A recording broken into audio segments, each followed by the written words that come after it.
चरणदास महंत जी, श्रीमती राजश्री बिरला जी, कुमार मंगलम बिरला जी, राकेश जैन जी, ललित नायक जी, शुभेंदु अमिताभ जी, जेसी लाडा जी, राधेश्याम कनौजिया जी, मोहम्मद मुस्लिम जी, मोहम्मद नईम जी, शिव बालक पासी जी, अमेठी की प्यारी जनता, भाई और बहनों, आप सबका यहां बहुत बहुत स्वागत, नमस्कार।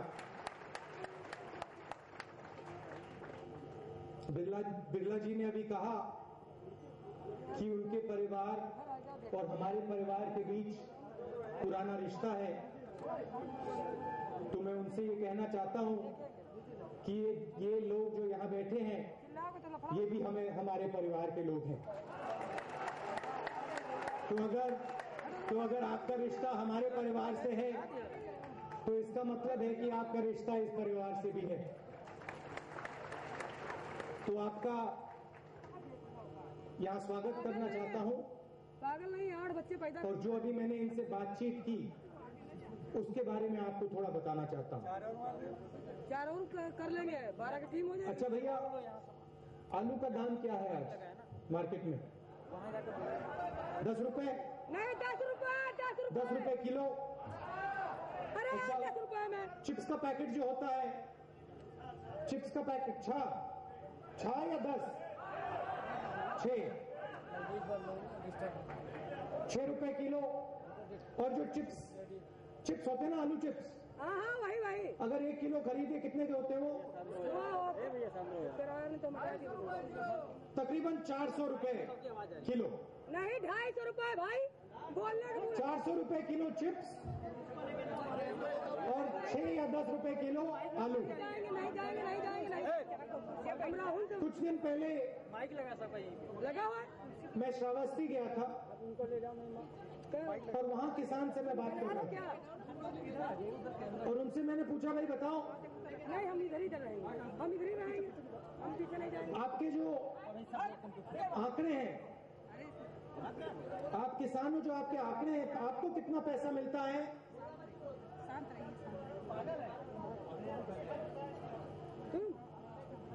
और बाकी लोगों को कितना पैसा मिलता है? और जब उसने मुझे बताया तो मैं हैरान हो गया। सच्चाई ये है कि अगर पूरी चेन में सबको देखा जाए, तो सबसे ज्यादा जो काम करता है, सबसे ज्यादा जिसका पसीना लगता है, उसको सबसे कम पैसा मिलता है। अब किसी बड़े आदमी बैठे उनके बगल नहीं बैठे। सही बात है, गलत बात है? गंदे कपड़े पहने देखेंगे। फूड पार्क का ये मतलब है। और जो यहाँ किसान है, उनको सबसे ज्यादा फायदा मिलेगा। मैं चाहता हूं भाई, अगर 400 रुपए चिप्स में लगते हैं, तो जो आपको आज 2-3 रुपए मिल रहे हैं, आपको 400 में से ज्यादा मिले। और इसीलिए हम इस फूड पार्क को यहां लगा रहे हैं। और ये फूड पार्क सिर्फ एक सब्जी के लिए नहीं है। मैंने बिरला जी को 2-3 चीजें कही। हिंदुस्तान में सबसे ज्यादा आम कौन सा स्टेट पैदा करता है? जोर से बोलो भैया। उत्तर प्रदेश। प्रोसेसिंग कहां होती है? पूरा का पूरा एक्सपोर्ट होता है। कहां से एक्सपोर्ट होता है? दिल्ली से एक्सपोर्ट होता है। और जो यूपी का किसान है, जिसका आम आज लंदन जा रहा है, अमेरिका जा रहा है, उसको जितना फायदा होना चाहिए नहीं हो रहा है। तो सोच ये है, चाहे वो आम की बात हो, चाहे वो मेंथोल की बात हो, चाहे वो आंवला की बात हो, जो भी उत्तर प्रदेश में पैदा होता है, लंबी सोच ये है कि भाई ज्यादा से ज्यादा उसकी प्रोसेसिंग अमेठी में की जाए, यहां की जाए। एग्रीकल्चरल हब बनना चाहिए, तब आएगा मजा। अब इसको करने के लिए हमने क्या किया? राजीव जी ने काम शुरू किया था। नेशनल हाईवे का। और आप लोग जानते हो कि पिछले 5-6 सालों में हमने नेशनल हाईवे का यहां कितना काम किया है, कितनी हाईवे हमने यहां से निकाली है। फुर्सतगंज में आपका एयरपोर्ट है, उस एयरपोर्ट में कल हम कार्गो टर्मिनल लगा सकते हैं और जो भी यूपी का किसान उगाता है डायरेक्ट हम फुर्सतगंज से बाकी देशों में पहुंचा सकते हैं।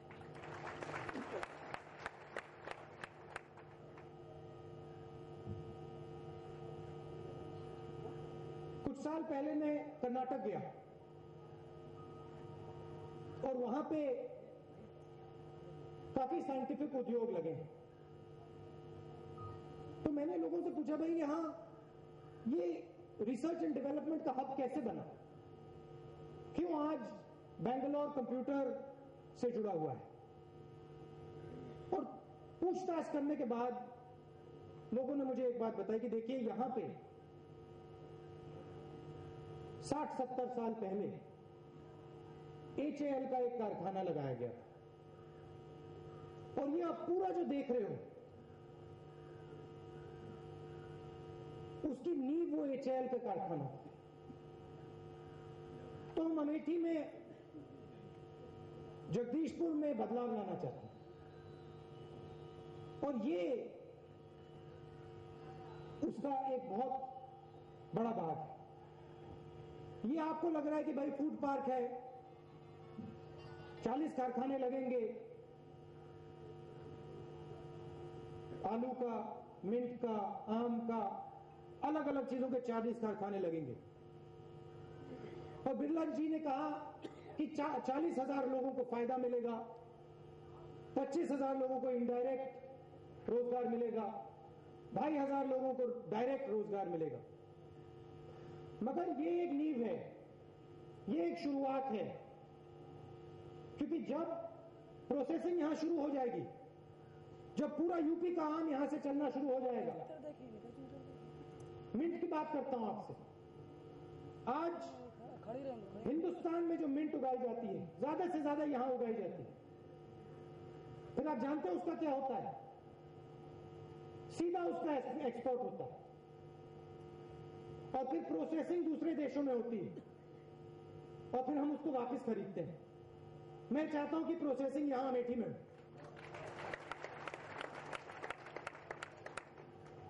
तो 40-50 कारखाने यहां लगेंगे और किसान को लगेगा कि भाई आज जो हम पसीना दे रहे हैं, जो हम काम कर रहे हैं, उसका फायदा हमें मिल रहा है। जब आपने मुझे कहा कि भाई 400 रुपए चिप्स का दाम है, तो जो यहां किसान बैठे हैं वो पूछ रहे होंगे कि भैया इस पैकेट में 400 रुपए का है क्या, आलू तो होता है उसमें। तो उनको आने वाले समय में ये लगना चाहिए कि भाई अगर प्रोसेसिंग हो रही है तो हमारे यहां हो रही है, अगर हम कुछ बेच रहे हैं तो हम डायरेक्ट फूड प्रोसेसिंग प्लांट को बेच रहे हैं।